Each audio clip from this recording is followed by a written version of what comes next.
ऐसे बहुत सारे लोग हैं जिनको टाइम चाहिए लेकिन बर्बाद भी उन्हीं को करना है, और इसी वजह से वो इतना बिजी होकर भी फेल हो जाते हैं। रीजन यही है कि फालतू के कामों में बिजी रहते हैं, मोबाइल चलाते रहेंगे, स्टेटस डालते रहेंगे और बाद में बोलेंगे कि यार मैं लाइफ में कुछ कर नहीं पा रहा। टाइम का मालिक कोई नहीं बन सकता, लेकिन बर्बाद ऐसे करना जैसे मैं ही उसका मालिक हूँ। हम सबको 24 घंटे मिलते हैं, मुझे, आपको, खिलाड़ी को, एक्टर को, अमीर को, भिखारी को, सबको वही 24 घंटे मिले हैं। फर्क है सिर्फ हर सेकंड की कीमत पहचानने का। जिसने ये समझ लिया कि घड़ी का ये एक टिक टिक 1 किलो सोने से भी महंगा है और कितने ही किलो सोना बेचकर भी 1 सेकंड नहीं खरीद सकते, वो बंदा अपनी जिंदगी में कुछ तगड़ा कर। नमस्कार मेरे प्यारे बच्चों, मेरे YouTube चैनल में आप सभी का स्वागत है। आज एक नई शुरुआत मैं करने चल रहा हूं। अभी तक हमारे जितने भी वीडियोस आपने देखा होगा उसमें आपने देखा होगा कि मैंने स्पेशली CBSE स्टूडेंट के लिए बनाया था, लेकिन आज बच्चों के डिमांड पे मैं यूपी बोर्ड के स्टूडेंट्स के लिए भी वीडियो बनाना स्टार्ट कर रहा हूं। और आज मैं जो वीडियो बनाऊंगा वो फिजिक्स का रहेगा। और आप बस थोड़ा सा याद रखिएगा कि मैं कहीं ना कहीं आपको हिंदी और इंग्लिश दोनों के कॉम्बिनेशन में बताऊंगा। आपको मैं जो नोट्स प्रोवाइड कराऊंगा वो टोटल मेरी राइटिंग की रहेगी और वो हिंदी में रहेगी। और आप सभी लोगों को मैंने पहले ही बता दिया है कि जो बच्चे इस टाइम पे यूपी बोर्ड के हैं और ख़ासकर वो अगर क्लास 12th के हैं तो मेरा कॉन्टैक्ट नंबर आप सभी लोग जानते हैं, वो एक व्हाट्सएप ग्रुप है।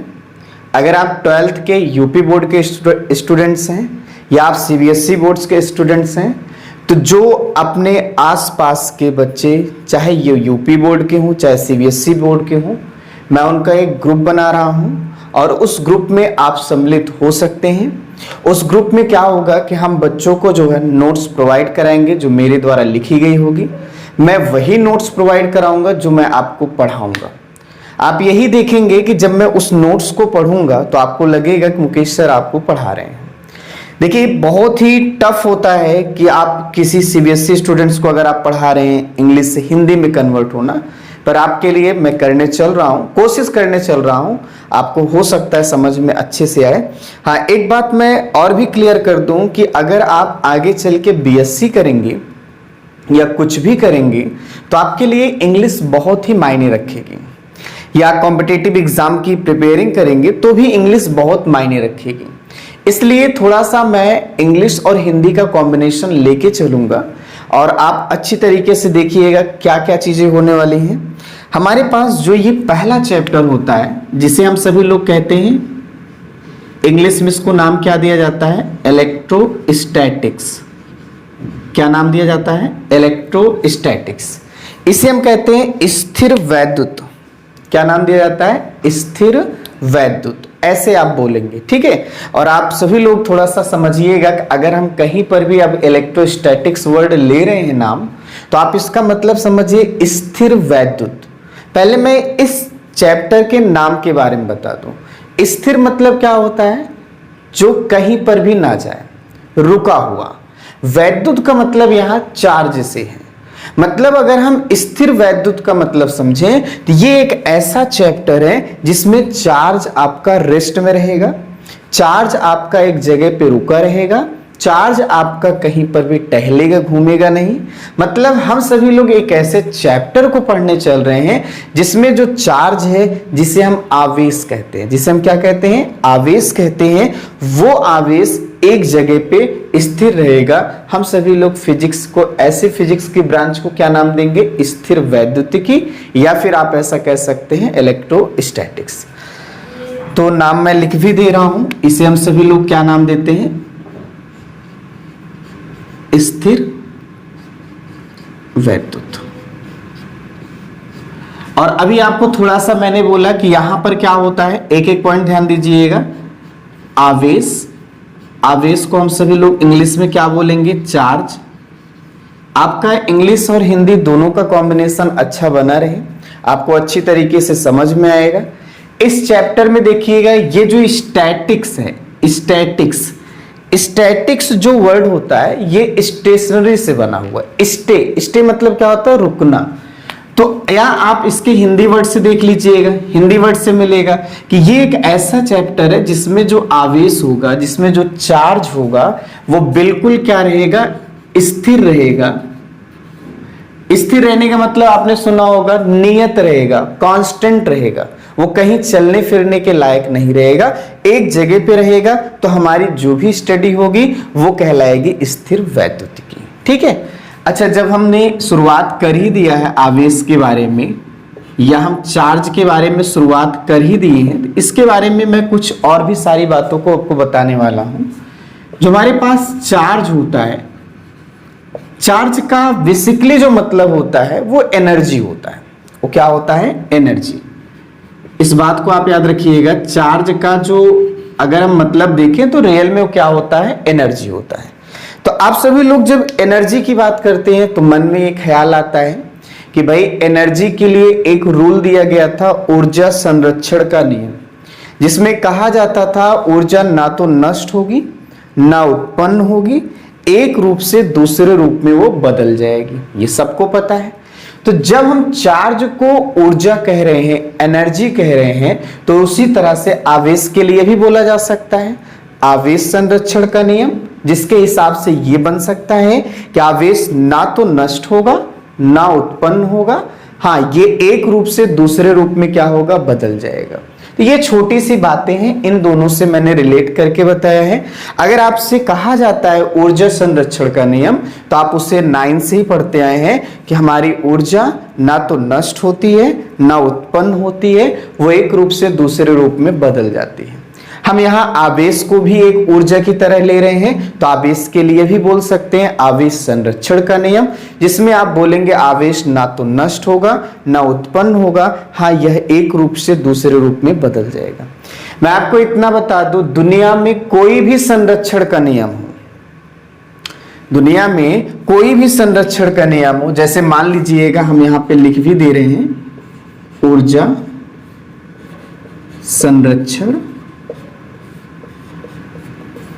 का नियम, मैंने आपको बता दिया है क्या चीज होता है। आप वीडियो को पॉज करके उसे लिख भी सकते हैं।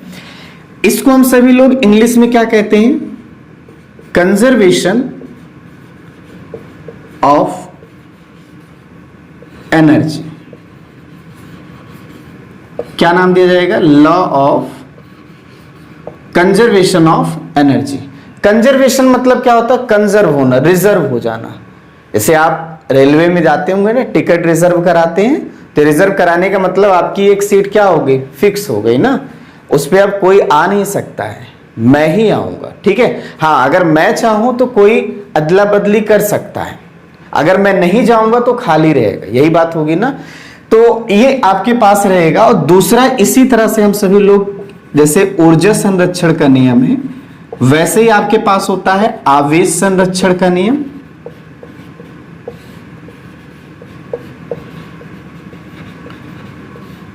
हिंदी यार बड़ा टफ है, इसे हम सभी लोग कहेंगे लॉ ऑफ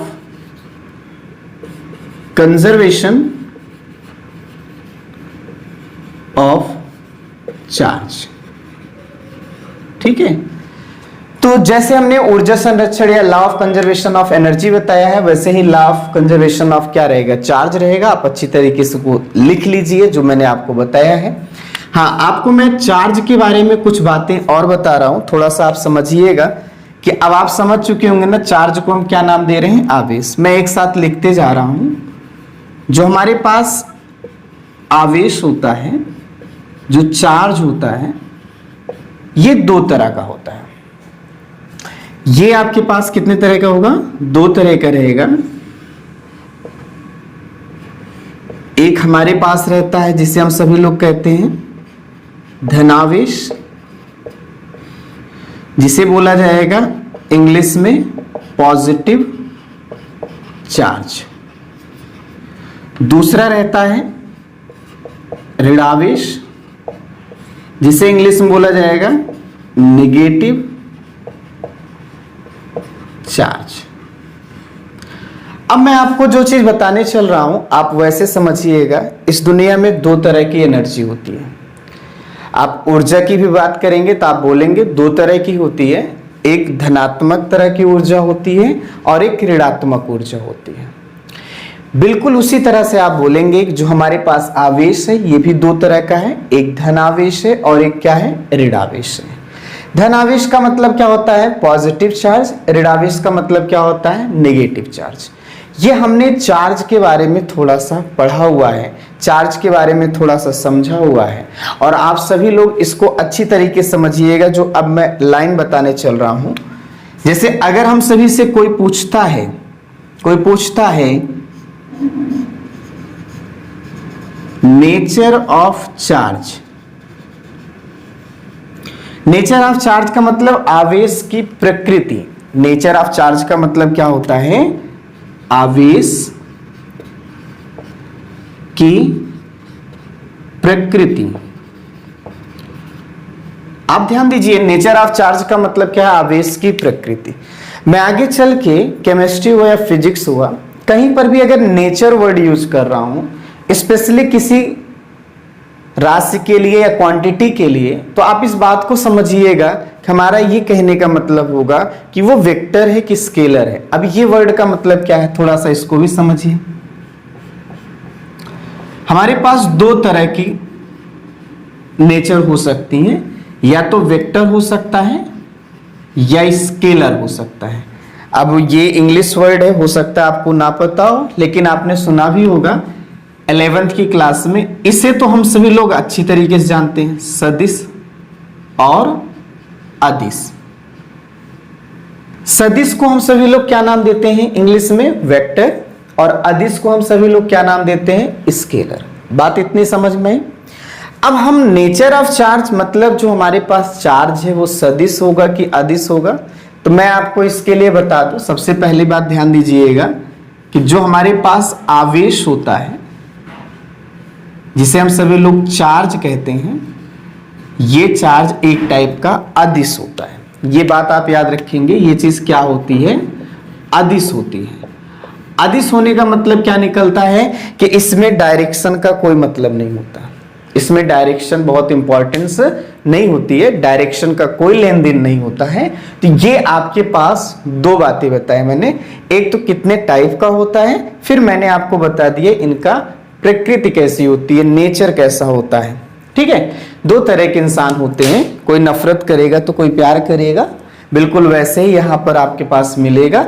हाँ, अगर हम इनकी प्रकृति की बात करेंगे तो आप बोलेंगे फिजिक्स के अकॉर्डिंग ये अदिश क्वांटिटी है, स्केलर क्वांटिटी है। अच्छा, इसको कैसे बताया जाता है मैं आपको भी बता दूं। आप आगे चल के कहीं पर भी देखेंगे तो आप सभी लोग जान लीजिए, जैसे हम सभी लोग ऐसा बोलते हैं कि हमारे पास मान लीजिए 5 कूलम चार्ज है, मैंने अगर उसमें 2 कूलम का चार्ज और मिला दिया तो बताइए कितना हुआ, तो आप तुरंत बताओगे 7 कूलम का हुआ, यही बोलोगे ना। जैसे मान लीजिए यहाँ पे एक बॉक्स है और इस बॉक्स में क्या किया गया, 5 कूलम का चार्ज, पॉजिटिव 5 कूलम का चार्ज रखा हुआ था। अगर आप इसमें प्लस 3 कूलम का चार्ज और मिला दोगे, बाहर से मिला दोगे, तो फाइनली आप सभी लोग पाएंगे ये कितने कूलम का हो जाएगा, 8 कूलम का हो जाएगा। तो देखो इनका जोड़ना या घटाना। अब जैसे मान लीजिए आपके मन में आ रहा है कि मैं +3 नहीं मिलाऊंगा, इस बार मैं -3 कूलम मिला दूंगा, तो -3 मिलाओगे तो बचेगा कितना, देखिए 2 कूलम बचेगा। ये सब लोग आप समझिए, तो इनका जो प्लस करना है, मतलब जोड़ना है, घटाना है, ये सब पूरा साधारण मैथ है, साधारण गणित है। और आप सभी लोग याद रखिएगा कि दुनिया में कोई भी ऑपरेशन अगर सिंपल मैथ से हो जाती है, हम आसानी से जो अभी तक सीखते हैं कैसे जोड़ा जाता है, कैसे घटाया जाता है, वैसे ही हो जाता है, तो आप समझिए वो क्वांटिटी स्केलर ही रहेगी, अदिश रहेगी। बात समझ में? तो आप बोल सकते हैं कि आवेश का जोड़ना या घटाना अदिश के नियम के अकॉर्डिंग होता है, एक सिंपल मैथ के अकॉर्डिंग होता है। इस वजह से हम सभी लोग इन्हें क्या नाम देते हैं, अदिश राशि कहते हैं। ठीक है, अच्छा एक बात और आप सभी लोग क्लियर कर लीजिए, जैसे मेन आपके पास टर्म होता है, आप इसको भी आप अच्छी तरीके से देखिएगा। अभी तक हमने स्पेशली जो भी बात किया है किसी एक चार्ज की बात किया है। अब आप सभी लोगों को थोड़ा सा हम एक बात बताने वाले हैं, ये बहुत ही इंपॉर्टेंट रूल होता है और इसे आप अच्छी तरीके से समझेंगे, क्योंकि ये अगर आपके समझ में आ जाता है तो काफी बातें क्लियर हो जाती हैं। हम सभी लोग ऐसा बोलेंगे, मान लीजिए आपको एक जगह पे कई तरह के धन आवेश हैं, तो आप याद रखेंगे कई तरह के धन आवेश का मतलब, जैसे ये देखिए, ये आपके पास है पॉजिटिव चार्ज बोलें या फिर आवेश बोलें। अगर ये कई तरह के होते हैं, मतलब कई होते हैं, जैसे मान लीजिए आपके पास plus Q1 plus Q2 plus Q3, मतलब कई पॉजिटिव चार्ज हैं, तो आप याद रखिएगा ये भी प्लस है, ये भी प्लस है, ये भी प्लस है, तो हम आप ऐसा बोल सकते हैं कि ये सेम नेचर का है। सेम नेचर का मतलब क्या है? समान प्रकृति का है। अब आपके मन में आ रहा होगा ऐसे माइनस वाला भी हो सकता है, बिल्कुल माइनस वाला भी हो सकता है, minus Q1 minus Q2 minus Q3, ये भी आपके पास क्या रहेगा? सेम नेचर का होगा। ये भी सेम नेचर का है और ये तीनों के तीनों भी क्या है? सेम नेचर के हैं। बात समझ में? अब आप याद रखेंगे हमेशा इस लाइन को, समान प्रकृति अगर रहती है तो वहां पर हमेशा याद रखना एक तरह का प्रतिकर्षण वैद्युत बल लगेगा। अब प्रतिकर्षण को इंग्लिश में क्या कहते हैं? रिपल्सन। Electric force. आपके लिए इंग्लिश भी बहुत जरूरी है, याद रखिएगा। यानी अब आप समझेंगे कि अगर सेम नेचर का चार्ज रहता है तो उनके बीच में रिपल्सन इलेक्ट्रिक फोर्स होता है, मतलब वो एक दूसरे को प्रतिकर्षित करेंगे। प्रतिकर्षित मतलब क्या होता है? नफरत करना। नफरत करने का मतलब क्या है? कि एक दूसरे को देखना नहीं चाहेंगे, मौका पाएंगे तो खत्म ही कर देंगे। बात समझ में? मैं आपको इसका एक छोटा सा एग्जांपल दिखा रहा हूं। वैसे नॉर्मली देखा जाता है कि अगर किसी मार्केट में जो है दो कोचिंग खुली हुई है, फिजिक्स का और अगला भी बंदा फिजिक्स का ही है, सेम सब्जेक्ट के टीचर्स हैं, तो सेम सब्जेक्ट के टीचर में बहुत ही कम चांस ऐसा होता है कि प्रेम व्यवहार हो, नहीं तो एक कंपटीशन जैसा रहता है। वो एक दूसरे को देखना नहीं चाहते, एक दूसरे को कम करना चाहते हैं। बात मेरी समझ में? एक दूसरे को दूर भगाना चाहेंगे। तो ये छोटा सा एग्जाम्पल है, बस आपको समझाने का है कि अगर आवेश समान प्रकृति का रहेगा, सेम नेचर का रहेगा, तो उनके बीच में रिपल्सन इलेक्ट्रिक फोर्स होगा। आप इस बात को आप अच्छे से समझिए, ठीक है? ये आपके पास जो मैंने पूरी बात बताए हैं बिल्कुल इसी के अपोजिट, मैंने जैसे ये पॉजिटिव चार्ज इन सब के लिए लिया था, वैसे ही एक रूल और आपके पास होता है। मान लीजिए आपके पास दिया गया है कहीं पर पॉजिटिव चार्ज मतलब धनावेश और ऋणावेश दोनों की चर्चा अगर की जाती है तो क्या होगा? तो इस सिचुएशन में आप याद रखेंगे कि एक पॉजिटिव है और एक क्या है? नेगेटिव है। इसका मतलब क्या निकलता है कि इनके बीच में कहीं ना कहीं आप देखें तो अपोजिट कैरेक्टर है, अपोजिट नेचर के हैं।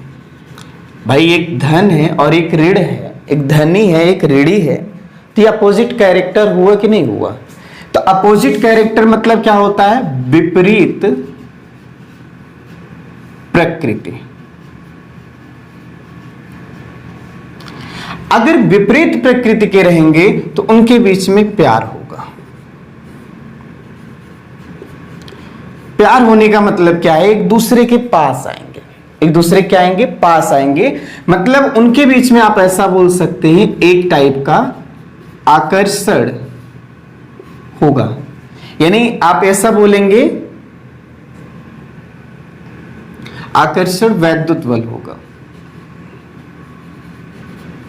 आज पता ही नहीं कितने वर्षों के बाद मैं हिंदी में लिख रहा हूं, अजीब लग रहा है आपके लिए है, आप अच्छे तरीके से इसको समझिए। आकर्षण वैद्युत बल, अब मैं इसको इंग्लिश में कर रहा हूं, थोड़ा सा ध्यान दीजिएगा, जिसे हम बोलेंगे अट्रैक्शन इलेक्ट्रिक फोर्स।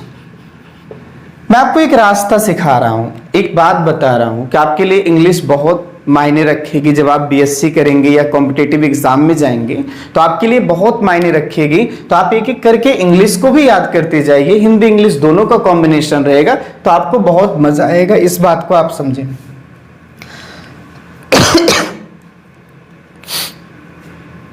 आप सभी लोग खिचड़ी बनाए होंगे, तो अगर केवल दाल चावल और थोड़ा बहुत हल्दी या नमक ही मिला दिया जाए तो उतना अच्छा नहीं होता, लेकिन अगर मटर मिला दिया जाए तो, आलू मिला दिया जाए तो बहुत बेहतर होता है। वैसे समझिएगा, फिजिक्स आपको बहुत अच्छे समझ में आएगी, केमिस्ट्री भी समझ में आएगी जब आप मिक्सिंग करेंगे। मिक्सिंग मतलब क्या है? इंग्लिश हिंदी का कॉम्बिनेशन समझ में आ जाए बस। ये अभी तक आपको मैंने ये बताया। अच्छा, इन सारी बातों से आपको क्या सीख मिलती है कि अगर दो आवेश है, मैं मिनिमम दो की बात कर रहा हूं, तो उनके बीच में या तो आकर्षण होगा या फिर प्रतिकर्षण होगा। यह इस बात पर निर्भर करेगा कि उन आवेश का नेचर कैसा है। समान प्रकृति के हैं तो प्रतिकर्षण होगा, देखेंगे नहीं एक दूसरे को, और विपरीत के हैं तो आकर्षण होगा। यह छोटी सी बात आपको मैंने बता दिया। यानी अगर आप ध्यान से देखें तो आप सभी लोग बोलेंगे एक बात तो सत्य हो गई है कि अगर कहीं पर दो आवेश है, कम से कम दो आवेश है, तो कहीं ना कहीं उनके बीच में कोई ना कोई वैद्युत बल जरूर लग रहा होगा।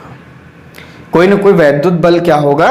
जरूर लग रहा होगा। अब वो चाहे आकर्षण का होगा चाहे वो प्रतिकर्षण का होगा, वो इस बात पर डिपेंड करेगा, निर्भर करेगा कि आखिरकार वो आवेश किस प्रकृति का है, समान है कि विपरीत है। ठीक है। अच्छा, एक चीज और आपको मैं बता, छोटा सा है पॉइंट। एक वर्ड बोला जाता है बिंदु आवेश, इसे हम सभी लोग इंग्लिश में बोलते हैं पॉइंट चार्ज। पॉइंट चार्ज का मतलब क्या होता है?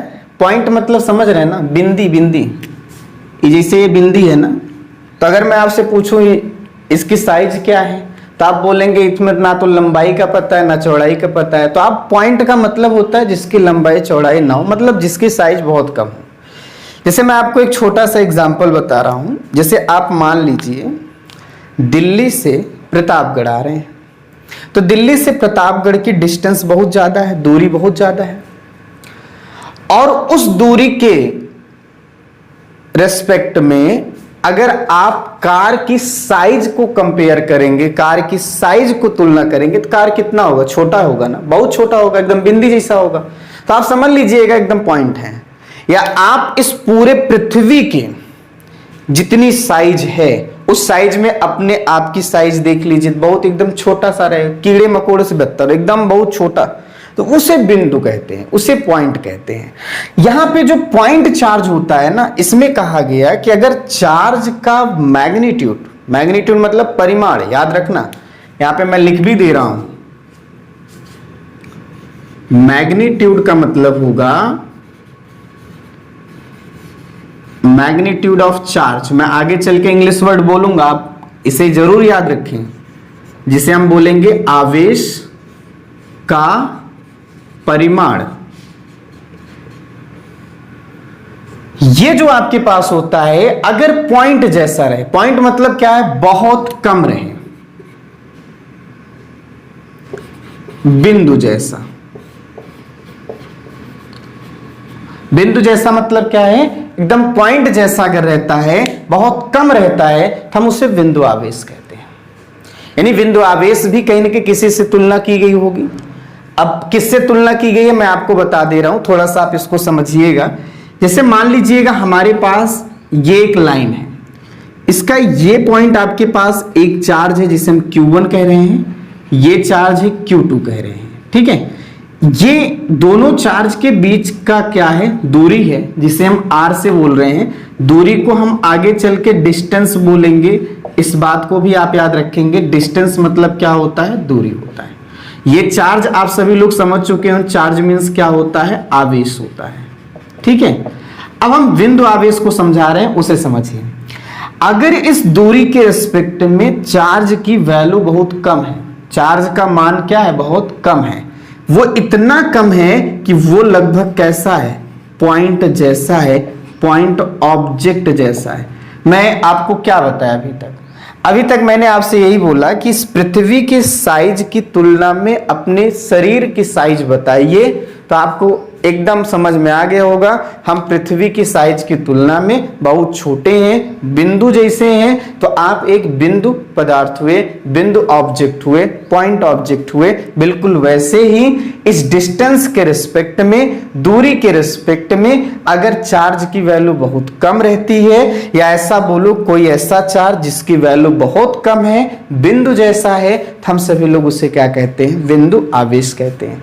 और इस पूरे चैप्टर में मैं आपको बता रहा हूं पॉइंट चार्ज की चर्चा की जाएगी, बिंदु आवेश की चर्चा की जाएगी। इस बात को आप याद रखेंगे। तो अभी तक आपने क्या सीखा? आपने ये सीखा कि अगर दो आवेश हैं, अब मैं थोड़ा सा कहने का नजरिया बदल देता हूं।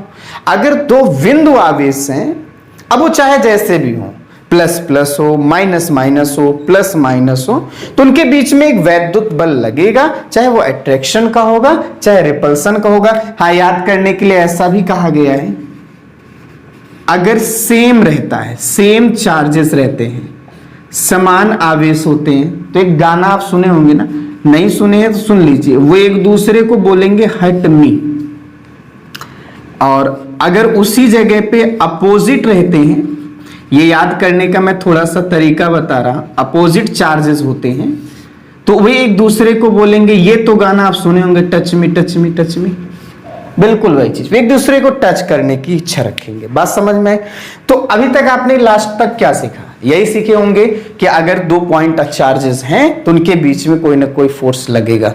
अब एक साइंटिस्ट है कुलाम, वो साइंटिस्ट जो है इसी को स्टडी करता है, इसी को अध्ययन करता है कि ये वैद्युत बल कितना लगेगा, कितना लगेगा, किन किन बातों पे निर्भर करेगा, किन किन बातों पे डिपेंड करेगा, उन सारी चीजों को मैं समझाने चल रहा हूं, जिसे आप सभी लोग नाम देते हैं कूलाम का नियम। ठीक है, आप अच्छी तरीके से देखिए इसको।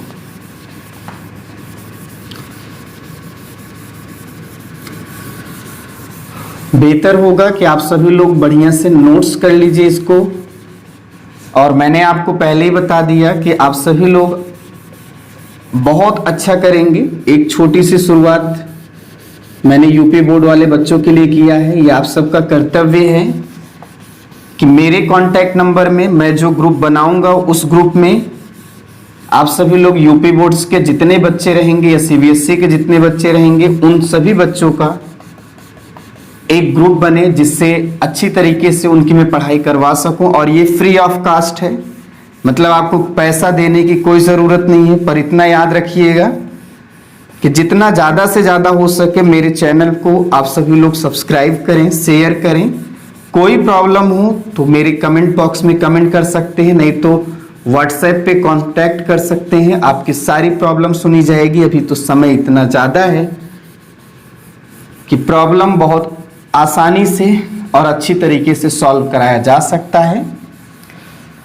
जैसे अगर हम सभी लोग थोड़ा सा देखें तो मैं अब जो चीज़ बताने चल रहा हूं उसे आप देखिए। अभी तक आपने क्या सीखा? अभी तक यही सीखे हैं कि अगर दो पॉइंट चार्ज है तो उनके बीच में क्या होगा?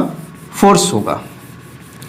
उनके बीच में वैद्युत बल होगा, इलेक्ट्रिक फोर्स होगा, वैद्युत बल होगा।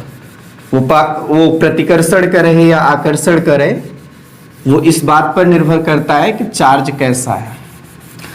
अब आपके लिए जो चीज मैं बताने चल रहा हूं वो है एक बहुत ही इंपॉर्टेंट है, जिसे हम कहेंगे कूलाम का नियम। क्या नाम दिया जाएगा? कूलाम का नियम।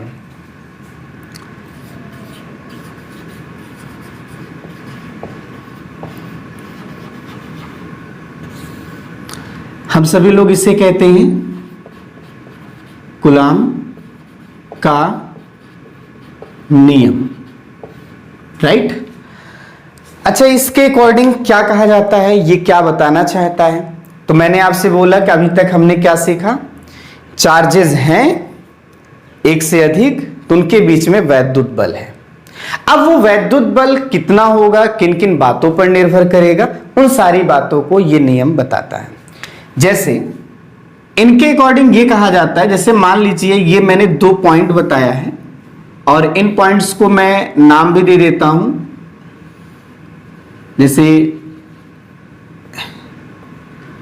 एक का नाम है ए, एक का नाम मैंने बी रखा है। अब ए पर हमने एक चार्ज रखा है Q1 और दूसरे पर चार्ज रखा है Q2। ये प्लस माइनस कुछ भी हो सकता है, आप घबराइए मत। और इनके बीच की जो ये डिस्टेंस है, मतलब इनके बीच की जो ये दूरी है, वो दूरी आपके पास कितना है, R है। अब कहने के अकॉर्डिंग क्या है कि दो आवेश हैं, तो इनके बीच में क्या लगेगा, वैद्युत बल लगेगा। वैद्युत बल लगने का मतलब क्या है कि एक टाइप का फोर्स लगेगा, जिसे हम सभी लोग नाम देंगे इलेक्ट्रिक फोर्स। क्या नाम दिया जाएगा, इलेक्ट्रिक फोर्स। अब थोड़ा सा मैं इसको अच्छी तरीके से समझाना चाहता हूं, आप अच्छी तरीके से इसको समझिए। ये फोर्स क्या होगा, मान लीजिए हमारे पास सिचुएशन ऐसी बनती है कि हमने दोनों प्लस चार्ज लिया, एक प्लस Q1 है, एक प्लस Q2 है, डिस्टेंस R है। ये आपको केस नंबर में फर्स्ट बता रहा हूं। तो आप बताइए, ये प्लस है वो भी प्लस है, तो 100% क्या होगा, 100% ये होगा, एक दूसरे को रिपल करेंगे। मतलब अगर हम इस चार्ज की वजह से देखें तो ये जो चार्ज होगा इस चार्ज को दूर भगाना चाहेगा, ठीक है। दूर भगाने का मतलब क्या है कि एक फोर्स लगाएगा, एक बल लगाएगा, जो किस पर लगाएगा बताइए, 2 पर। तो जिस पर लगाएगा उसे पहले लिखिएगा और जो लगाएगा उसे बाद में लिखिएगा, याद रहे। तो हमने क्या लिख दिया, F21। 2 मतलब क्या होता है, किस पे लग रहा है, जो लिखा जाएगा ना, आप याद रखेंगे इस बात को, जिस पर और जिसने। मतलब जैसे मैंने लिख दिया है यहां पे, देखिए कि Q2 पर लगा हुआ है, Q1 ने उसको प्रेस किया है, तो मैंने F21 लिख दिया है, ठीक है। बिल्कुल वैसे ही ये Q2 भी क्या करेगा, इसको रिपल करेगा, दूर भेजेगा। तो किस पर लगाएगा, Q1 पर। तो जब Q1 पे लगाएगा तो 1 पे लग रहा है, और कौन लगा रहा है, 2 पे लगा है, 2 लगा रहा है। तो इस तरह से आप थोड़ा सा समझने की कोशिश करिए, ठीक है। अच्छा एक बात और, तो ये एक दूसरे को दूर भगाने की कोशिश कर रहे हैं, तो हम सभी लोग इसे बोलेंगे रिपल्सन इलेक्ट्रिक फोर्स। मैंने आपको इसके पहले इसकी हिंदी बताया हुआ है, प्रतिकर्षण वैद्युत बल, ठीक है। केस नंबर आपके पास 2 होता है कि अगर मान लीजिए इसी जगह प्लस की जगह माइनस होता तो क्या होता, तो माइनस भी अगर आपका रहता तो माइनस के सिचुएशन में भी क्या होता, बिल्कुल यही होता जो अभी आपने देखा हुआ है, रिपल्सन ही लगता। ये माइनस Q1 इसको इधर भेजता, तो किसको भेज रहा है, 2 पर लगा रहा है, कौन लगा रहा है, 1।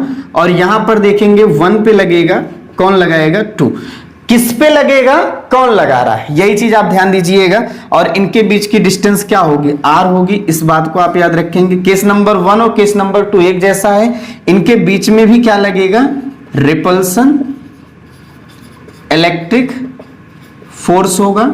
बात थोड़ा समझिएगा, ठीक है। अब मैं केस नंबर 3 आपको एक ऐसा बता रहा हूं जो थोड़ा सा आपको डिफरेंट मिलेगा। केस नंबर 3 में क्या होता है कि आपके पास एक चार्ज प्लस Q1 है और एक चार्ज माइनस Q2 है। मतलब इनके बीच में देखिए नेचर कैसा है, अलग अलग है, दूरी इनकी कितनी है, R है। अब क्या होने वाला है, देखो ये प्लस चाहेगा ना इस माइनस को अपनी तरफ खींचेगा, ये जो प्लस है ना इस माइनस को अपनी तरफ खींच रहा है। तो बताइए ये किसको खींच रहा है, 2 को। कौन खींच रहा है, 1। तो ये जो डायरेक्शन मैंने बताया है ये आपके पास ऐसा रहेगा। ये माइनस Q2 इसको खींचना चाहेगा, दोनों।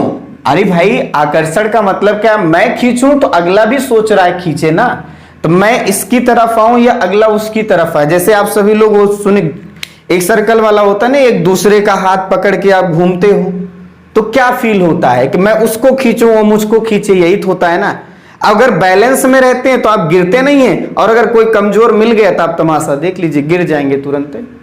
बिल्कुल वही सारी बातें यहां पर भी हैं कि आप याद रखिएगा कि ये जो चार्ज है इसको अपनी तरफ खींचा, तो अब ये वाला जो है इनको खींच रहा है, तो किसको खींच रहा है, 1 को। कौन खींच रहा है, 2। तो ये थोड़ा सा जो चिन्ह परिपैठी रूल है, साइन रूल जो है उसको समझिए, किसको दूर कर रहा है या खींच रहा है, उसे पहले लिखना है और कौन कर रहा है उसे बाद में लिखना है। बात समझ में आई? तो इस पॉइंट्स को आप अच्छी तरीके से समझेंगे। हाँ, इन सारी बातों से आपको क्या क्लियर मिल रहा है? इन सारी बातों से ये एकदम स्पष्ट हो चुका है कि अगर दो चार्ज रहेगा तो उनके बीच में दो फोर्स भी रहेगा। देख लो, दो चार्ज हैं, दो फोर्स हुआ कि नहीं हुआ? हाँ, अंतर यही है दोनों फोर्स एक दूसरे के क्या होंगे? अपोजिट होंगे।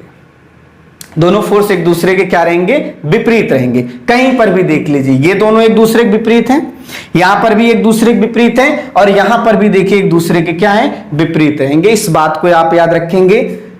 आकर्षण का मतलब पास लाना, प्रतिकर्षण का मतलब दूर करना, ये बात अलग है। लेकिन अगर दो आवेश हैं, दो चार्ज हैं, तो उनके बीच में जो फोर्स होगा वो दो तरह होगा, दो होगा, और दोनों फोर्स एक दूसरे के क्या रहेंगे? अपोजिट डायरेक्शन में रहेंगे, विपरीत दिशा में रहेंगे। इस बात को आप याद रखेंगे। कूलाम ने इन्हीं सारी बातों को अच्छे से समझा, इन्हीं सारी बातों को बहुत ही अच्छे से समझा, तो उन्होंने कुछ पॉइंट्स को बताया, उन्होंने कुछ बातों को समझाया।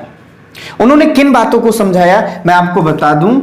उन्होंने सबसे पहली बात को समझाया कि जो ये इलेक्ट्रिक फोर्स होता है, मैंने अभी आपको इसको हिंदी में बताया था वैद्युत बल। अब ये कुछ भी हो सकता है, मैं शुरू से ही बताता आ रहा हूं। ये जो इलेक्ट्रिक फोर्स होता है ये कुछ बातों पर निर्भर करता है। किस बात पर निर्भर करता है?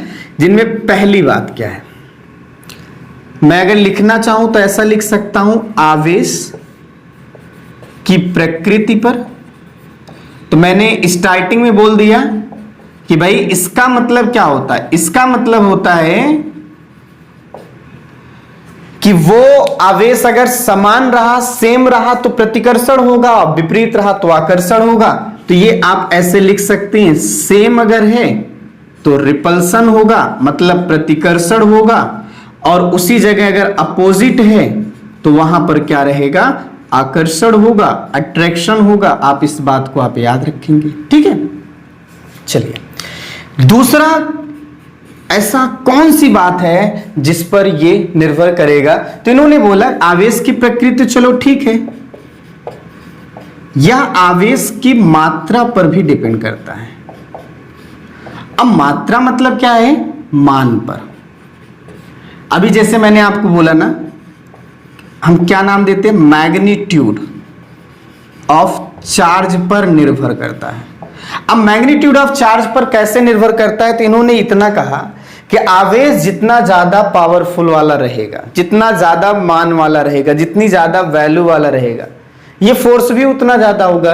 अरे भाई, कॉमन सी बात है, छोटी सी बात है कि अगर दोनों ज्यादा शक्तिशाली रहेंगे तो बहुत शक्ति के साथ एक दूसरे को खींचेंगे, एक दूसरे को दूर करेंगे, यही सारी बातें होंगी ना। तो आप इस बात को आप याद रखेंगे। मैं एक ही लाइन लिख दे रहा हूं, आवेश जितना अधिक उतना ही वैद्युत बल अधिक होगा।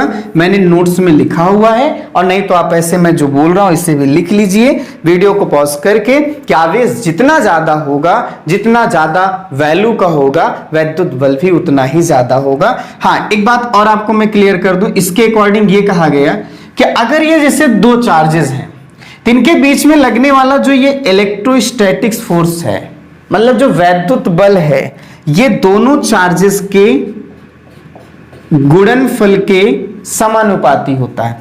देखिए, समानुपाती का मतलब तभी होता है जैसे ये आपके पास एक तीर है, मान लीजिए ए है, एक आपके पास बी है।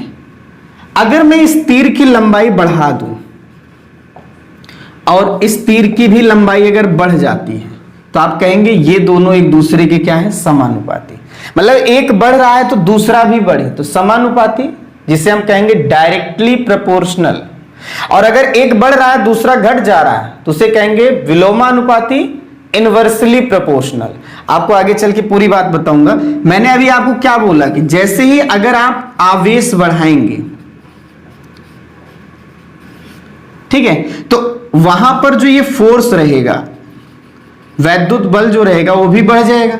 इसीलिए वैद्युत बल आवेश के गुणनफल के क्या हो रहा है? समानुपाती हो रहा है। डायरेक्टली प्रोपोर्शनल हो रहा है। ये इन्होंने पहली बात बताया है, आप इसे अच्छी तरीके से नोट डाउन करेंगे। हाँ, इसे इक्वेशन नंबर आप फर्स्ट मान लीजिए, काफी काम का चीज है।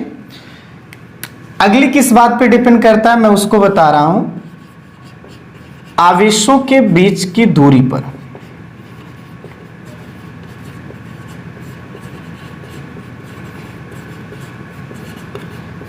इसका मतलब होता है डिस्टेंस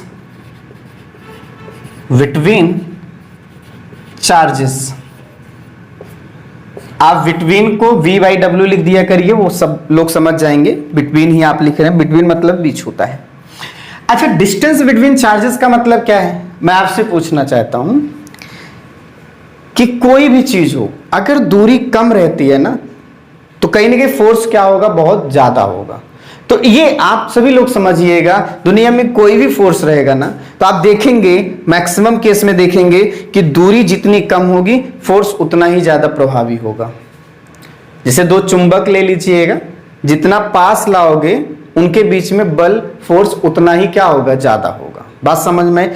अब चाहे वो एक दूसरे को दूर करने का हो या एक दूसरे को पास करने का हो, वो बात अलग की होती है। तो इसके अकॉर्डिंग इन्होंने ये बता दिया कि जो ये फोर्स होगा वो इनके बीच की दूरी के क्या होगा, स्क्वायर के, मतलब वर्ग के विलोमानुपाती होगा। मतलब ये है कि आप विलोमानुपाती क्यों कहा जा रहा है, क्योंकि अगर आप r को बढ़ाएंगे, ये ऊपर साइन का मतलब बढ़ना, तो आप समझिएगा ये चीज फोर्स क्या हो जाएगा, घट जाएगा। बात समझ में आ रहा है? यानी दूरी बढ़ने पे फोर्स की वैल्यू क्या हो जाती है, कम हो जाती है। इसको देखते हुए कूलाम साहब ये बोलते हैं कि जो ये वैद्युत बल होगा ये दूरी के स्क्वायर के क्या होगा, विलोमानुपाती होगा। बात समझ में? तो हम इन्हें क्या करते हैं, इक्वेशन नंबर 2 मान लेते हैं। इक्वेशन नंबर क्या मान लेते हैं, 2 मान लेते हैं। अब हम इक्वेशन फर्स्ट और इक्वेशन 2 को मिला देते हैं। इक्वेशन मतलब समीकरण 1 और 2 को मिलाओ।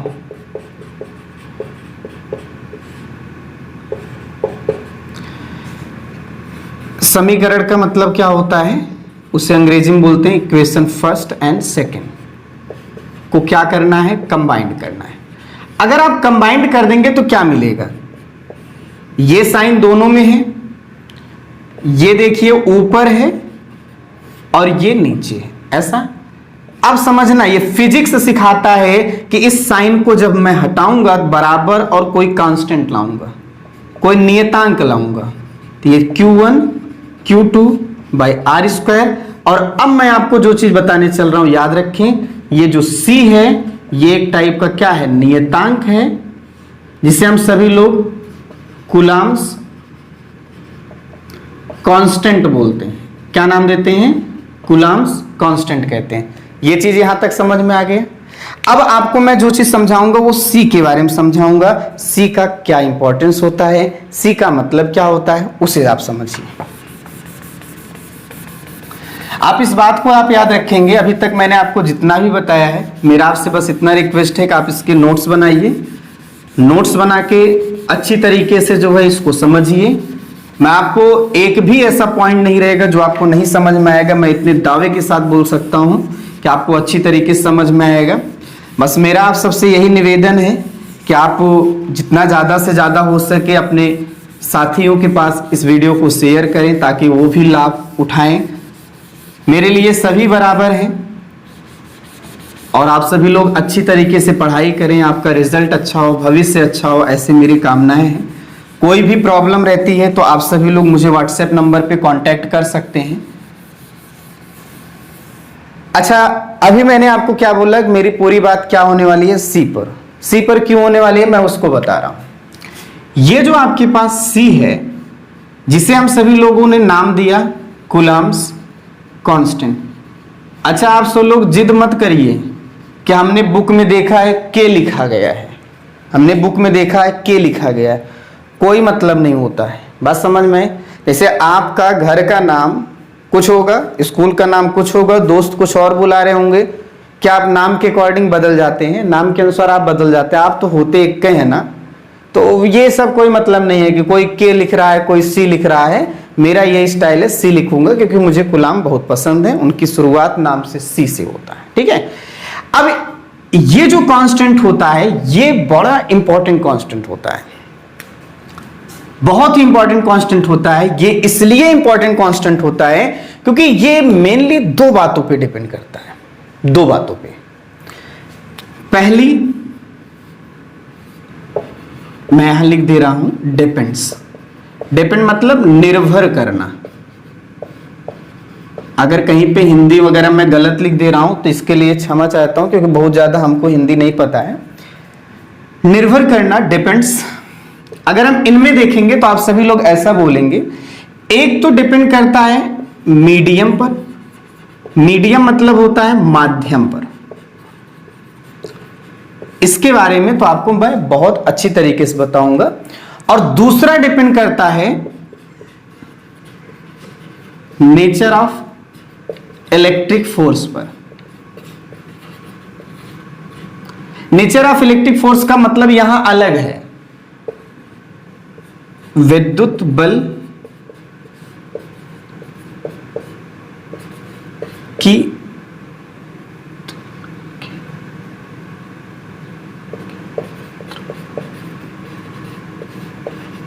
अच्छा, थोड़ा सा मैं नेचर को चेंज कर दूं, कंफ्यूज मत होइए, यूनिट लिख देता हूं। यूनिट मतलब मात्रक। अब आप सभी लोग थोड़ा सा पता होना चाहिए, मैं इस चीज को आगे चल के बताऊंगा। इस पे आता हूं, सबसे ज्यादा इंपॉर्टेंट वही सेकंड वाला है। हमें सुना होगा कि भाई एसआई सिस्टम होता है, एमकेएस सिस्टम होता है, सीजीएस होता है, ये सारी बातें आप सभी लोग अच्छी तरीके से जानते हैं, 9th से सिखाया जाता है। तो ये पहला केस हम आपको बना रहे हैं, case number first. If electric force का मात्रक किस सिस्टम में हो, एमकेएस में। मतलब आप बोलेंगे जो वैद्युत बल रहे यदि न्यूटन में हो तो, मतलब अगर वैद्युत बल न्यूटन में रहता है तो क्या होता है, तो ये जो C होता है ना, इसकी वैल्यू होती है 1/4 पाई एप्सिलॉन नॉट के। अब नया नया वर्ड आ रहा है, देखो 4 पाई तो सुने हैं, एप्सिलॉन नॉट क्या है? एप्सिलॉन नॉट होता है वायु या निर्वात की वैद्युतशीलता। इसे हम सभी लोग इंग्लिश में बोलते हैं परमिटिविटी ऑफ एयर या वैक्यूम। इंग्लिश आपकी मजबूत हो जाएगी, ध्यान दीजिएगा। के आपका क्या होता है? के होता है माध्यम का परावैद्युतांक। क्या होता है? परावैद्युतांक। यह हम कहते हैं डाइलेक्ट्रिक पॉइंट ऑफ मीडियम। इसके लिए भी एक बात आप याद रखिएगा, अगर वो वायु है या एयर है, वायु है या फिर वैक्यूम है, इसके लिए ये चीज आप हमेशा याद रखेंगे, के बराबर 1 हो जाता है अगर माध्यम क्या रहे, वायु या फिर निर्वात रहे।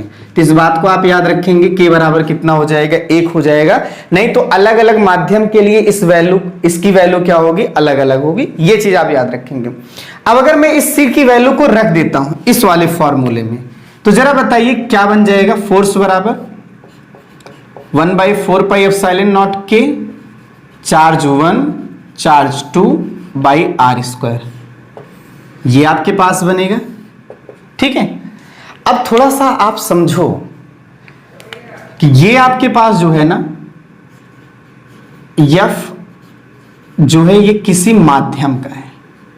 अब वो माध्यम कुछ भी हो सकता है क्योंकि यहां K की वैल्यू मैंने अभी फिक्स नहीं किया है। 1/4 pi epsilon naught Q1 Q2 by r square. लेकिन अगर यही माध्यम आपके पास वायु हो जाए या निर्वात हो जाए तो इस रूल के अकॉर्डिंग देखिए क्या मिल जाएगा? K की वैल्यू 1 और 1 रखेंगे तो 1/4 pi epsilon naught Q1 Q2 by क्या हो जाएगा आर स्क्वायर, ऐसा मिल जाएगा। अच्छा आप थोड़ा सा मैथ आप लगा दीजिए, इन दोनों को डिवाइड कर दीजिए, डिवाइड मतलब भाग दे दीजिए। तो अब आप बताइए माध्यम और वायु या फिर निर्वात, अगर हम इन दोनों को भाग दे देंगे, जो जो चीज सेम है कट जाएंगी, जो बचेगा वो रहेगा 1/k, या इसको उल्टा करके लिखिए तो k बराबर मिल जाएगा f माध्यम, माध्यम नहीं रहेगा, उल्टा करेंगे तो ये y वाला ऊपर चला जाएगा, बाई क्या हो जाएगा f माध्यम। मेरे कहने का मतलब, अगर आप सबसे कोई पूछता है कि आप डाइलेक्ट्रिक कांस्टेंट को, डाइलेक्ट्रिक जो कांस्टेंट होता है, डाइलेक्ट्रिक जो पॉइंट होता है, आप उसको डिफाइन करो तो क्या बताएंगे? आप बोलेंगे कि इन्हीं दोनों चार्जेस को हम वायु में रख के देखेंगे तो कितना फोर्स लग रहा है वो देखिए, फिर उसी को किसी माध्यम में रख के देखिए तो कितना फोर्स लग रहा है उससे देखिए, उन्हीं को जब हम भाग दे देंगे, डिवाइड कर लेंगे, जो आएगा वो डाइलेक्ट्रिक कांस्टेंट हो जाएगा, डाइलेक्ट्रिक पॉइंट हो जाएगा। बात समझ में आ गई? सारी बातें इतना हो गया। अच्छा यहां पर जो आपने अभी तक सीखा हुआ है, यहां पे बार बार 1/4 एप्सिलॉन नॉट है, ये झंझट ही मैं खत्म कर दे रहा हूं।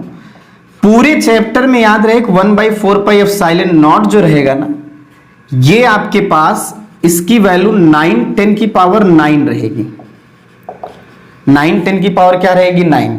तो यहां से देखो एप्सिलॉन नॉट को मैं इधर लेके जाऊं तो ये बराबर क्या हो जाएगा 4 पाई, और 9 10 की पावर क्या होगा 9 होगा। ये थोड़ा सा मैथ का कैलकुलेशन, पाई की वैल्यू 3 पॉइंट क्या होता है 14, और 9 10 की पावर 9, इनको सॉल्व करेंगे तो 8.86 10 की पावर माइनस क्या हो जाएगा 12। ये भी आप याद रखिए, एक नंबर में आता है एप्सिलॉन नॉट की वैल्यू क्या होती है, या निर्वात या वायु की वैद्युशीलता कितनी होती है, इतनी होगी। ये पूरी बात आप याद रखेंगे। ये बात मैंने किसमें सीखा है कि अगर माध्यम कुछ भी रहे या जो फोर्स हमारे पास है एमकेएस सिस्टम मेरे मतलब न्यूटन रहे तो ऐसी बात है, लेकिन अगर वो एमकेएस सिस्टम में नहीं है, सीजीएस में है, तो क्या होगा उस बात को बता के मैं आज की क्लास समाप्त करूंगा। 2 मिनट का काम और है, थोड़ा सा वीडियो लेंदी बन गया लेकिन आपके लिए बड़ा इंपॉर्टेंट है, काफी ज्यादा आपको बातें समझ में आएंगी। देखिए दूसरा केस हमारे पास ये मिलता है, केस नंबर 2 हम सभी लोग कहते किसको हैं, केस नंबर 2 में ये है कि